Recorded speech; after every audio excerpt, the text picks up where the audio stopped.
Joe Beermaster.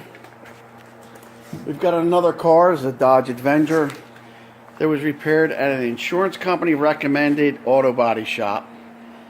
They fixed the quarter panel, and 3 years later, look at what you got.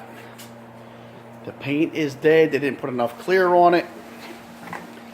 So what we're going to do, the owner didn't want to make it big to do about it. I don't know why, but he asked us to clear over the dead paint. And we're going to see how that turns out without base coating it. Another great insurance company recommended repair.